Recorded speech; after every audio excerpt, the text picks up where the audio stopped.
कोशिश करो, क्या क्या बोल रहा है नहीं है। Until you will not try, you will not get anything else. आपको चीजें करना पड़ेगा ना। पेन चलाओ, जो जो क्वेश्चन बोला ना फिजिक्स के लिए तो पेन कॉपी चाहिए, चलाते जाओ बस। थ्योरी पढ़ दिया एक साइड में, 2 बार 3 बार थ्योरी पढ़ दी चैप्टर की साइड में करो, बाकी न्यूमेरिकल लगाओ, असाइनमेंट लगाओ, यही फिजिक्स, तब आपको फिजिक्स आएगी। नहीं बंदे, जिस बंदे को नहीं आना उसको भी आएगा। जबरदस्ती बैठो टेबल पे, चेयर पे, 2 क्वेश्चन नहीं है, 3 क्वेश्चन है, 5वां क्वेश्चन, 6वां 7वां 8वां 10वां 12वां सब होंगे आगे के। But you have to believe in yourself, physics is the easiest subject. और नीट की फिजिक्स तो बहुत आसान आती है, मैं फिर कह रहा हूं, अगर आपने ऐसा कर लेना जो मैं बता रहा हूं, अभी बहुत 6 महीने का टाइम है आपके पास, 6 महीने का टाइम है। हर टॉपिक के साथ, हर चैप्टर के साथ अगर आप यही रणनीति अगर अपनाओगे ना, तो you will get minimum 150 marks in physics, minimum. मैं बता रहा हूं आपको ना, अरे टफ कुछ नहीं होता भाई, फिजिक्स बहुत आसान होता है। मैं आपको बता रहा हूं, सिंपल सा तरीका मैंने आपको बता दिया है। एक चैप्टर को 3-4 बार पढ़ो, बहुत बार पढ़ो उसको, न्यूमेरिकल लगाओ, चलो एक्स्ट्रा न्यूमेरिकल लगाओ, फिर नीट क्वेश्चन। सब कुछ त्यागना पड़ता है किसी चीज को कमाने के लिए, तब वो जाके कहीं ना कहीं तुम्हारे कदम चूमती है भाई, तब कुछ ना कुछ आपको मिलेगा, थोड़ा सा सेटिस्फेक्शन मिलता है। अरे उनसे पूछो भाई, वो रात दिन मेहनत करते हैं, फिर भी उनका कहीं ना कहीं 2-3 नंबर से रह जाता है। उनसे पूछिए आप, उनसे ज्यादा वो हार्ड वर्क नहीं करते हैं आप लोग। तो आपको मेहनत करनी पड़ेगी, एक बार करनी पड़ेगी, चाहे बाद में चाहे अभी। जितनी जल्दी मेहनत करोगे, बाद में उतने ज्यादा बढ़िया तरीके से आप घूम फिरोगे या कहीं और जाओगे। अभी नहीं किए तो जिंदगी भर आपका सिस्टम ऐसे चलता रहेगा। और ये सब लोग बताते हैं, तो मैं भी बता रहा हूं, सब लोग ये चीजें बताते आए हैं, मैं भी बता रहा हूं। वो भी सत्य थी, ये भी सत्य है। कार्बन से मुझे क्लोरीन हटाना है, बीटा कार्बन से H हटाओ, और दोनों को दोनों जगह, अरे दोनों हाइड्रोजन एक साथ थोड़े हटाएंगे, 2-2 बनेंगे ना इसके। समझ में आगे नहीं आ गया? आ रहा नहीं आ रहा आपको समझ में? बहुत ही बढ़िया कॉन्सेप्ट है। अब यहां पर देखो कितने अल्फा हाइड्रोजन है, देखो ये आपका मेन कार्बन हो गया, इसके बगल का कार्बन ये अल्फा ये अल्फा ये अल्फा, देखो 3 3 6 6 9, यहां पर 9 अल्फा हाइड्रोजन हो गया आपके पास। तो इसका मतलब है 9 हाइपर कंजुगेटिव स्ट्रक्चर बनेंगे यहां पे। अब आपकी बारी, अच्छा आप इधर से भी हटा सकते हो, इधर से भी हटा सकते हो, अगला प्रोडक्ट एक ही बनेगा, ठीक है ना, सेम बनेगा। अब आप देखो यहां से हटाओ, H को यहां से रिमूव करो अगले केस में, यहां से Cl यहां से H, देखना क्या बनेगा, CH2 double bond CH3 CH2 CH3 बन गया नहीं बन गया? देखो ये भी एल्कीन है और ये भी एल्कीन है, बताओ कौन ज्यादा स्टेबल है, खुद बताओ। देखो ये आपका मेन कार्बन हो गया, इससे डायरेक्ट कार्बन अल्फा कार्बन हो गया, ये भी मेरा अल्फा कार्बन है, ये नहीं है मेरा, है नहीं। डबल बॉन्ड वाले कार्बन से जो कार्बन डायरेक्ट अटैच होगा वो अल्फा कार्बन है। तो मुझे बताओ यहां 3 अल्फा हाइड्रोजन, यहां पर 2 3 2 5, यहां पर केवल 5 अल्फा हाइड्रोजन है, बस ओनली 5।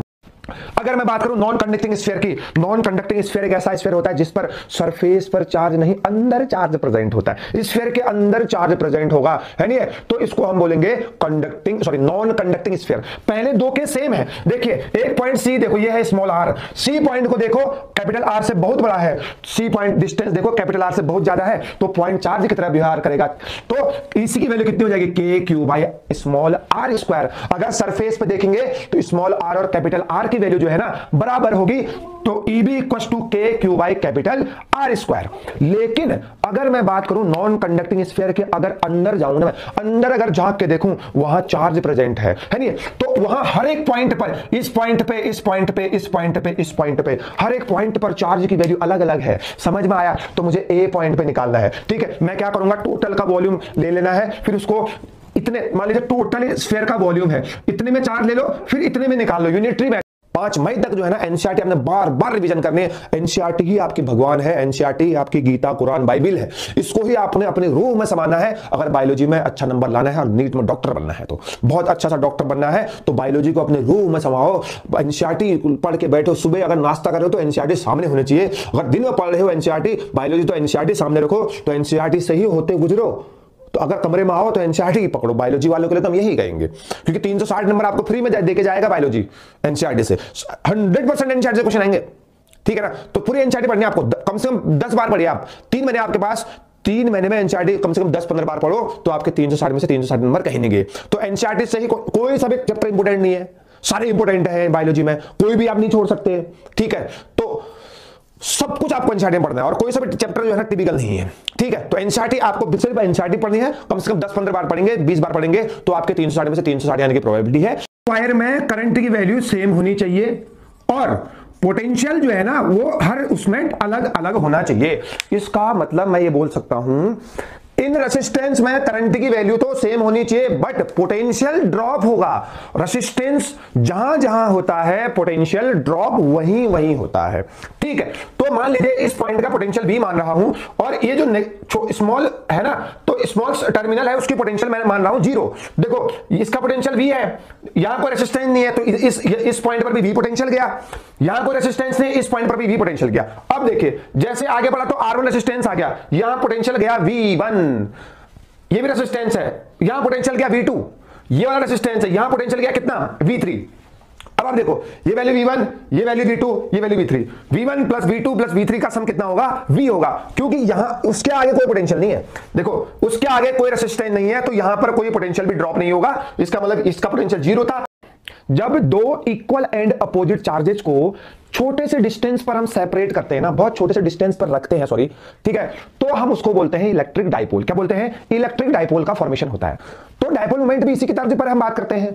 किसी एक का मैग्नीट्यूड ले लो और डिस्टेंस को आप इंटू कर दो, Q इंटू 12, जिसको हम P बोलते हैं, वेक्टर क्वांटिटी है, डायरेक्शन कहां से कहां होती है? माइनस से प्लस की तरफ। ठीक है, डायरेक्शन जो है इलेक्ट्रिक डाइपोल मोमेंट की माइनस से प्लस की तरफ होती है भैया जी। ठीक है, अगर मान लीजिए किसी इलेक्ट्रिक डाइपोल को यूनिफॉर्म इलेक्ट्रिक फील्ड में रखा है तो उस पर टॉर्क लगता है। क्या लगता है? टॉर्क। वो टॉर्क की वैल्यू कितनी होती है? Pe sin theta. कितना होगा? Pe sin theta. और अगर मुझे उसको रोटेट करना है ना, इस डाइपोल को मुझे θ1 से θ2 रोटेट करना है तो उस समय वर्क डन कितना लगेगा? W equals to Pe cos θ1 minus cos θ2। बहुत ही इंपॉर्टेंट। फिर अगर हम पोटेंशियल एनर्जी की बात करें, minus of Pe cos theta जो है वो पोटेंशियल एनर्जी। चलिए अब हम बात करते हैं क्लीमेंसन रिडक्शन और उल्फ-किश्नर रिडक्शन की। अच्छा, दोनों एक साथ इसलिए लिखे हैं क्योंकि इसमें एल्डिहाइड से ही, एल्डिहाइड और कीटोन से ही जो है एल्केन का फॉर्मेशन होता है। अच्छा, कब पहचानोगे क्लीमेंसन रिडक्शन है? जब एल्डिहाइड और कीटोन की रिएक्शन जिंक अमलगम के साथ कराएंगे in the presence of HCl। जब एल्डिहाइड कीटोन की रिएक्शन जिंक अमलगम के साथ कराएंगे in the presence of HCl तो आपको एल्केन और जो है H2O का फॉर्मेशन होगा। कब पहचानोगे उल्फ-किश्नर रिएक्शन है? जब अगर एल्डिहाइड और कीटोन की रिएक्शन हाइड्रोजन मतलब NH2 के साथ रिएक्शन कराएंगे, साथ में KOH पोटेशियम हाइड्रोक्साइड अगर ले लोगे तो एल्केन का फॉर्मेशन होगा और साथ में जो है ना N2 गैस, नाइट्रोजन गैस बाहर निकलेगी। बहुत ही इंपॉर्टेंट रिएक्शन क्लीमेंसन रिडक्शन और उल्फ-किश्नर रिडक्शन। एल्डिहाइड और कीटोन से जो है ना एल्केन बना सकते हैं। Thank you so much. बात करेंगे ट्रिक नंबर 10 की। अगर बात करेंगे वीक ऑक्सीडाइजिंग एजेंट तो ये करता क्या है? ये अल्कोहल को ऑक्सीडाइज करेगा, जैसे कि PCC pyridinium chlorochromate, PDC pyridinium dichlorochromate, Collins reagent. ये भी अब जब भी ये 3 के 3 रिएजेंट आएंगे तो अल्कोहल को जो है ऑक्सीडाइज करेंगे। प्राइमरी अल्कोहल को एल्डिहाइड में कन्वर्ट करता है, एसिड में नहीं करता है, एल्डिहाइड में करता है। पार्शियल ऑक्सीडेशन, माइल्ड ऑक्सीडेशन बोलते हैं इनको। सेकेंडरी अल्कोहल को कीटोन में बदलेगा और टर्सरी अल्कोहल का कोई ऑक्सीडेशन नहीं कर पाता है। ये ऑक्सीडाइजिंग एजेंट आपको याद कर रहे हैं। आपको सारे क्वेश्चन जो है ऑक्सीडाइजिंग ऑफ अल्कोहल से रिलेटेड इससे पहले वाली ट्रिक मैंने बता रखी है, इसमें मैं आपको बता चुका हूं, इसको आपको याद करना है। Thank you so much. Trick number 11 बहुत ही इंपॉर्टेंट क्वेश्चन है, बहुत ही ज्यादा इंपॉर्टेंट क्वेश्चन है। बेंजीन और उसके जितने भी डेरिवेटिव हैं, बेंजीन और उसके जितने भी डेरिवेटिव हैं, अगर मैं उसका ऑक्सीडेशन कराता हूं एसिडिक KMnO4 के प्रेजेंस में, सबको बेंजोइक एसिड में कन्वर्ट करता है। चाहे आपके सुनो ट्रिक क्या है मैं आपको बता रहा हूं। देखो ये बेंजीन आपके पास, ओ दिख नहीं रहा क्या? ये आपके पास बेंजीन है। बेंजीन के ऊपर कार्बन और कार्बन में या तो हाइड्रोजन अटैच हो या तो ऑक्सीजन अटैच हो या तो क्या डबल बॉन्ड हो, पाई बॉन्ड। यही ट्रिक है। अगर कार्बन से पाई बॉन्ड अटैच है, हाइड्रोजन अटैच है और ऑक्सीजन अटैच है डायरेक्टली, उस सभी कार्बन का ऑक्सीडेशन कर देगा एसिडिक KMnO4, उसका बना देगा बेंजोइक एसिड। तो बेंजीन के जितने भी डेरिवेटिव आपको दिख रहे हैं ना, ये कंडीशन अगर मैच कर रही है तो एसिडिक KMnO4 के प्रेजेंस में जो है बेंजोइक एसिड का फॉर्मेशन कर देगा। नीट में क्वेश्चन यहां से आ चुका है 2 साल पहले। तो बेंजीन और उसके डेरिवेटिव जितने भी हैं, बस कंडीशन क्या है? इस कार्बन में पाई बॉन्ड होना चाहिए डायरेक्टली, या हाइड्रोजन अटैच होना चाहिए, या ऑक्सीजन अटैच होना चाहिए। फिर उसके बाद कितने भी कार्बन क्यों ना हो, बस बेंजोइक एसिड का फॉर्मेशन हो जाएगा। ठीक, आपको पसंद आई तो लाइक शेयर एंड सब्सक्राइब करिए। में वहां पर मैं बताऊंगा आपको। अगर मैं बात करूं चार्ज रिंग की, भाई पहली बात ये चार्ज रिंग है, इस रिंग के कारण मुझे पॉइंट P पर इलेक्ट्रिक फील्ड चाहिए। देखो आपने क्या किया होगा, रिंग पॉइंट चार्ज नहीं है तो मैंने छोटे छोटे सेगमेंट लेके DQ लेके इलेक्ट्रिक फील्ड निकाला होगा। अगर एक ड्यू के कारण निकालो तो टोटल इंटीग्रेशन करूंगा तो आ जाएगा, कितना आएगा, EP equal to KQX over R square plus X square की पावर 3/2 जो है ना, ये मेरा इलेक्ट्रिक फील्ड आएगा किसी पॉइंट P पे। अच्छा, X को घटाते जाओ, X को कम करते जाओ, सेंटर पे लेके आओ, X की वैल्यू 0, तो इलेक्ट्रिक फील्ड भी कितना हो जाएगा, 0 हो जाएगा। देखो अभी रिंग पॉइंट चार्ज नहीं है और ना ही पॉइंट P के लिए पॉइंट चार्ज है। अगर इस पॉइंट P को बहुत दूर लेके जाओगे, X की वैल्यू R से जो है ना, कैपिटल R से बहुत ज्यादा हो जाएगा। इस केस में जो है रिंग जो है पॉइंट चार्ज की तरह व्यवहार कर सकती है, बिहेव कर सकती है। तो मैं इलेक्ट्रिक फील्ड क्या कहूंगा, इलेक्ट्रिक फील्ड क्या कहूंगा, KQ ओवर X स्क्वायर। क्या कहूंगा, KQ ओवर X स्क्वायर जो है इलेक्ट्रिक फील्ड हो जाएगा जब रिंग बहुत दूर हो और पॉइंट बहुत दूर हो। तो ट्रिक नंबर 3, अब हम बात करेंगे सोडियम बोरोहाइड्रेट की।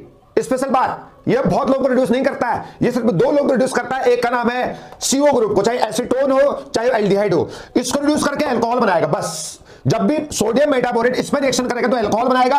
और एसिड क्लोराइड, ये रहा, ये लो, ये एसिड क्लोराइड है, COCl ग्रुप, एसिड क्लोराइड को ही रिड्यूस करके अल्कोहल बनाता है। और बाकी के साथ सोडियम बोरोहाइड्राइड जो है वो किसी को रिड्यूस नहीं करता है, चाहे एल्कीन हो चाहे एल्काइन हो, चाहे एसिड हो चाहे ईस्टर हो, एनाइड्राइड हो, अमाइड हो, साइनाइड हो, NO2 हो, आइसोसाइनाइड हो, ऑक्सिम और NO ग्रुप, किसी को भी रिड्यूस नहीं करता है। यह सिर्फ 2 लोगों को रिड्यूस करता है, एक है एसिड क्लोराइड, उसको अल्कोहल बनाएगा उतने ही कार्बन का, और एक है आपका कीटोन ग्रुप या एल्डिहाइड ग्रुप, उसको भी अल्कोहल बनाएगा। बाकी रिएक्शन किसी के साथ रिएक्शन नहीं करेगा। तो आप फालतू में इसको अलग करके रिएक्शन याद करने की जरूरत नहीं है। ये मैं आपको एक साथ बता चुका हूं, कम से कम 10 बार रिएक्शन बता दी मैंने आपको 1 मिनट के अंदर। Thank you so much. Propane 1ऑल विद एल्कलाइन KMnO4। देखो अच्छा जी, एक चीज मैं आपको बता रहा हूं भाई, देखो ये रहा पहला रिएक्शन है प्रोपेन 1ऑल। ये लो, सबसे पहले तो प्रोपेन 1ऑल बनाओ, ये लो प्रोपेन 1ऑल। इसका रिएक्शन आप जैसे ही एल्कलाइन KMnO4 के साथ करेंगे, तो मैंने आपको बता रखा है एल्कलाइन KMnO4 जो है ना, स्ट्रॉन्ग ऑक्सीडाइजिंग एजेंट की तरह काम करता है। ये अल्कोहल को पहले एल्डिहाइड बनाएगा, एल्डिहाइड का दोबारा से ऑक्सीडेशन होकर अल्कोहल एसिड बनता है। क्या बनता है, एसिड। तो जितने भी स्ट्रॉन्ग ऑक्सीडाइजिंग एजेंट मैंने आपको बताया था, अलग से मैंने इसकी वीडियो बनाई, झट से वहां से जाके देखिए तो ये ज्यादा चीजें समझ में आएंगे आपको। ठीक है, मैंने बताया था वहां पर जितने भी स्ट्रॉन्ग ऑक्सीडाइजिंग एजेंट है, अल्कोहल, प्राइमरी अल्कोहल को एसिड में, सेकेंडरी अल्कोहल को कीटोन और टर्सरी अल्कोहल को हाथ भी नहीं लगाते हैं, ऑक्सीडेशन नहीं करते हैं। ठीक है, तो alkaline KMnO4 alcohol, primary alcohol है, इसके साथ जब भी रिएक्शन कराएंगे मेरे प्यारे बच्चों, नीट के बच्चों, बोर्ड के बच्चों, ये बना देता है एसिड बनाएगा। इतने ही कार्बन का क्या बनेगा, एसिड बनता है। इतने ही कार्बन का एसिड बनता है। बोर्ड पे रिएक्शन ये रही आपकी। ठीक है, तो पिछले क्वेश्चन में क्या था, देखो डबल बॉन्ड जब टूटेगा इसके ऊपर आएगा नेगेटिव, इसके ऊपर आएगा प्लस। नीली पेन से किया जाएगा इसको। अब जब ये CH3MgBr टूटेगा, ये टूटेगा इसके ऊपर प्लस, इसके ऊपर नेगेटिव। Mg अटैक करेगा ऑक्सीजन में, CH3 अटैक करेगा इसके पास। देखो क्या बना, अब क्या बना, अगले स्टेप में देखना, CH3 CH3 ये वाला, और ये वाला CH3 इधर को, ये बन जाएगा OMgBr। बनेगा नहीं बनेगा सर, अब वाटर का रिएक्शन करो। किसका रिएक्शन करो, अब करेंगे हम वाटर का रिएक्शन। वाटर डाल दो H+ के प्रेजेंस में। जब वाटर डालेंगे ना, इसके पास OH और इसके पास H आएगा। देख लो हूबहू प्रोडक्ट बन रहा है। ये पूरा बाहर चले गया, MgBrOH या MgOHBr, ये बाहर चले गया। जो बच गया ना वो ये आंसर है, टर्सरी अल्कोहल बन गया। तो मैं आपको एक चीज बता दूं, अगर एसिड एल्डिहाइड लेंगे तो बनेगा सेकेंडरी अल्कोहल, अगर मीथेनॉल लेंगे तो प्राइमरी अल्कोहल। अभी भी बनाया था इसके ऊपर वाले क्वेश्चन में। और अगर कीटोन लेंगे ना, कीटोन जब भी ग्रिग्नार्ड एजेंट के साथ रिएक्शन करेगा टर्सरी अल्कोहल का फॉर्मेशन होता है। इसको लिख लीजिए, नीट में आएगा इस बार। ठीक है ना, समझ में आया नहीं है। ये कार्बन बेंजाइलिक कार्बन है, double bond single bond carbon या sp2 कार्बन से जो कार्बन अटैच होता है वो होता है बेंजाइलिक कार्बन, लेकिन बेंजाइल क्लोराइड है। इससे मुझे बनाना है बेंजाइलिक अल्कोहल, मतलब ये रहा बेंजाइलिक अल्कोहल CH2OH। अब मुझे ना बेंजाइलिक क्लोराइड से बेंजाइलिक अल्कोहल बनाना है। इस Cl को हटाओ, कैसे हटाओगे, एक्वस KOH डालो सर। सर क्या करो सर, एक्वस KOH डाल दीजिए। मत डालो सर, नहीं आ रहा सर, एक्वस KOH नहीं आ रहा सर, पहले NaOH डाल दो, है नहीं, फिर उसको HCl, फिर हीट कर दो उसको HCl के साथ या एसिड के साथ। सिंपल सा। कैसे करोगे सर, मैं बताऊं सर कैसे करो। या तो एक्वस KOH डाल दो, सिंपल फायदा, एक्वस KOH। सर नहीं हो रहा सर, एक्वस KOH मिल जाएगा सर मार्केट में, तो क्या करो सर, NaOH डाल दो। क्या डाल दो सर, जैसे हम इसमें NaOH की रिएक्शन करेंगे सर, H और Cl बाहर निकल गया, तो ये बेंजीन के ऊपर CH2O Na आ गया, है नहीं है। जैसे ही इसकी रिएक्शन आप H+ के साथ कराएंगे और हीट कर दो, या HCl के साथ करा दो, HCl के साथ करा दो, ये लो H+ या डाइल्यूट H+ के साथ कर दो या HCl के साथ कर दो, यू विल गेट व्हाट, ये बनेगा आपको, है नहीं है। देखो NaCl बाहर, जैसे NaBH4। इस चार्ट से क्या लग रहा है आपको, NaBH4 जो है एक तो एल्डिहाइड और कीटोन कर रहा है रिडक्शन, और एक एसिड क्लोराइड कर रहा है। बस यही आज की ब्रेकिंग न्यूज है नहीं है। तो जो NaBH4 जो है ना, वो सबको रिड्यूस नहीं करता है। NaBH4 जो है एक तो हमारा CO ग्रुप को, चाहे एल्डिहाइड हो चाहे कीटोन हो, और दूसरा एसिड क्लोराइड ग्रुप को ही रिड्यूस करता है, बाकी किसी को रिड्यूस नहीं करता है। आप इसको इस तरीके से याद कर सकते हो। और अगर मैं बात करूं LiLH4, देखो लिथियम एल्यूमिनियम हाइड्राइड, क्या ब्रेकिंग न्यूज है, यह ब्रेकिंग न्यूज है, एल्किन और एल्काइन को रिड्यूस नहीं करता है, बाकी सबको रिड्यूस करेगा। LiLH4 यही ब्रेकिंग न्यूज है कि यह केवल और केवल एल्किन और एल्काइन को रिड्यूस नहीं करता है, बाकी सबको रिड्यूस करता है। Very very important. और अगर हम बात करें निकिल, प्लेटिनम और पैलेडियम की, ये किसको रिड्यूस करता है सर, ये सबको रिड्यूस करेगा एक्सेप्ट एसिड। एसिड को छोड़ के सबको रिड्यूस करता है, चाहे वो एल्कीन, एल्काइन हो, कीटोन हो, एसिड क्लोराइड हो, ईस्टर हो, एनाइड्राइड हो, एमाइड हो, साइनाइड हो, नाइट्रो हो, आइसोसाइनाइड हो, ऑक्सीम हो, सबको रिड्यूस करता है। तो आप, ये हमारे पास नाइट्रोबेंजीन है, ये नाइट्रोबेंजीन है, बेंजीन के ऊपर NO2, इससे हमको बनाना है बेंजोइक एसिड। नाइट्रोबेंजीन से हमको बनाना है बेंजोइक एसिड, ठीक है। अब देखिए, पहले इसका रिडक्शन करो, क्या करो, पहले इसका रिडक्शन कर दो। अब रिडक्शन करने के लिए आप SN का यूज कर सकते हो और HCl का यूज कर सकते हो, जिसको हम बोलते हैं स्टीफन रिडक्शन। जैसे आपने स्टीफन रिडक्शन किया तो बेंजीन के ऊपर आ जाएगा आपका NH2, amine nitro compound will change, nitro group will change into amine NH2। अब इस NH2 का रिएक्शन आप जैसे ही करेंगे किसके साथ, NaNO2, और साथ में ले लो HCl, और साथ में 277 या 283 केल्विन अगर आप टेंपरेचर लेंगे तो ये बेंजीन डायोजीनियम सॉल्ट का फॉर्मेशन हो जाएगा। जैसे ही बेंजीन डायोजीनियम सॉल्ट का फॉर्मेशन हो गया, अब ऐसा करना, बेंजीन के ऊपर एक कार्बन है, यहां पर, यहां नहीं था, यहां पर है, तो क्यों ना एक कार्बन लेके आओ, साइनाइड बना दो। CuCN और HCN के प्रेजेंस में रिएक्शन कर दीजिए। CuCN HCN के प्रेजेंस में बेंजीन के ऊपर बन गया है क्या, CN बन गया है, नहीं साइनोबेंजीन हो गया। इसका रिडक्शन कर दीजिए आप H2 और H+ के प्रेजेंस में, यह आपका आंसर बनेगा। बहुत सरल सा कन्वर्जन है, ठीक है। तो सबसे पहले हमने नाइट्रोबेंजीन था, स्टीफन रिडक्शन कराया, एनिलीन बन गया, NaNO2 और HCl के प्रेजेंस में रिएक्शन कराएंगे, डायोजीनियम सॉल्ट बन गया। जो डाइक्रोमेट टेस्ट है ना, ये अल्कोहल को डिफरेंशिएट करने का एक बहुत ही शानदार तरीका है। हालांकि प्राइमरी अल्कोहल, सेकेंडरी और टर्सरी को ल्यूकास टेस्ट से हम इसको अच्छी तरीके से डिफरेंशिएट करते हैं, क्योंकि कोई टर्बिडिटी देता है, जल्दी देता है, मतलब झाग जल्दी बन जाता है, तो किसी का बहुत लेट बनता है, किसी का 30 मिनट बनता है नहीं। तो डाइक्रोमेट भी अल्कोहल को डिफरेंशिएट करने का तरीका है। प्राइमरी अल्कोहल डाइक्रोमेट के साथ रिएक्शन करके एसिड बनाता है, साथ में ग्रीन कलर निकलेगा बाहर, Cr+3 का। क्रोमियम का खुद का रिडक्शन हो रहा है और इसने अल्कोहल को ऑक्सीडाइज किया है। ऐसे सेकेंडरी अल्कोहल है, सेकेंडरी अल्कोहल की रिएक्शन करेंगे पोटेशियम डाइक्रोमेट के प्रेजेंस में, यहां पर क्रोमियम +6 में है, ऑरेंज कलर का, ये कीटोन बनाता है, जिसको किसमें, और क्रोमियम का खुद का रिडक्शन हो गया है, +3 में चले गया, ग्रीन कलर का है। और लेकिन हम बारी आएगी जब भी हम टर्सरी अल्कोहल के बारे में बात करेंगे, तो टर्सरी अल्कोहल का पोटेशियम डाइक्रोमेट बाल बाका भी नहीं कर पाएगा, इसका मतलब इसका ऑक्सीडेशन नहीं कर पाता है। जो इसका कलर होगा ऑरेंज, वही इसका कलर यहां भी रहेगा ऑरेंज। तो मैं यहां से बता सकता हूं, जो पोटेशियम डाइक्रोमेट है या डाइक्रोमेट टेस्ट है, ये डिफरेंशिएट करता है सेकेंडरी अल्कोहल और टर्सरी अल्कोहल को, है नहीं है, या प्राइमरी अल्कोहल और टर्सरी अल्कोहल को डिफरेंशिएट करता है, क्योंकि एक ऑक्सीडाइज करेगा, दूसरा ऑक्सीडाइज नहीं करेगा, ठीक है ना। तो ये हमारे थे डाइक्रोमेट टेस्ट, बहुत आसान है, ठीक है ना। पेपर में आएगा, आपका लेना, 3 नंबर मिलेंगे आपको। डबल बॉन्ड वाले कार्बन को तोड़ना है, और अगर इस डबल बॉन्ड वाले कार्बन पर अगर हाइड्रोजन प्रेजेंट है ना, इस डबल बॉन्ड वाले कार्बन पर अगर हाइड्रोजन प्रेजेंट है, इस कार्बन का एसिड बनता है डायरेक्ट। पहले एल्डिहाइड बनेगा, H2 फिर से ऑक्सीडाइज करके इसको एसिड बना देगा। तो आप इसको क्या करो, डायरेक्ट क्या बनाओ, एसिड बनाओ, क्योंकि ऑक्सीडेटिव ओजोलिसिस है। तो इस कार्बन का एसिड बना, और साथ में इस कार्बन का भी क्या बनेगा, एसिड बनेगा। तो यहां पर 2 एसिड बन गए, CH3COOH। याद आप से रखें, अगर मान लो इस कार्बन पे हाइड्रोजन आ गया, डबल बॉन्ड वाले कार्बन पर अगर हाइड्रोजन आ गया है, तो उस कार्बन का एसिड बनता है इन केस ऑफ ऑक्सीडेटिव ओजोलिसिस। अगर सपोज अगर हाइड्रोजन नहीं है, तो उस कार्बन का क्या बनेगा, कीटोन बनेगा, ठीक है। तो इसे लास्ट लेक्चर में बता चुके हैं, सेम यहां भी है। अच्छा, अगर रिडक्टिव ओजोलिसिस की बात करेंगे ना, जिंदा आ गया तो रिडक्टिव ओजोलिसिस, ये क्या करेगा मैं आपको बताऊं। ये करेगा, ये जो डबल बॉन्ड वाला कार्बन है ना, इस डबल बॉन्ड वाले कार्बन को अगर इस कार्बन पे हाइड्रोजन प्रेजेंट है, तो इस कार्बन का एल्डिहाइड बनाएगा, बस एक बार ऑक्सीडाइज होगा, क्योंकि जो जिंक है ना, H2O2 जिंक के साथ रिएक्शन करके ZnO+H2 का फॉर्मेशन कर चुका है मैकेनिज्म में।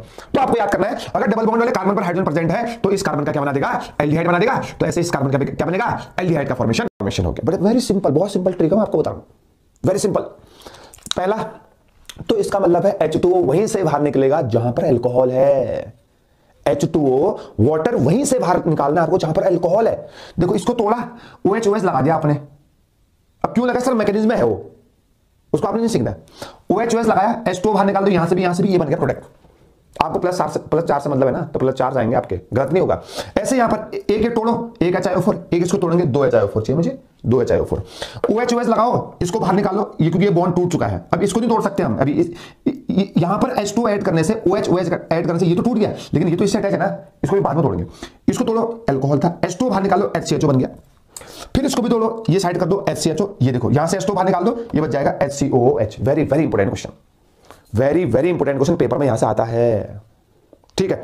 चलिए एक और करते हैं क्वेश्चन, फ्रक्टोज का क्वेश्चन करते हैं।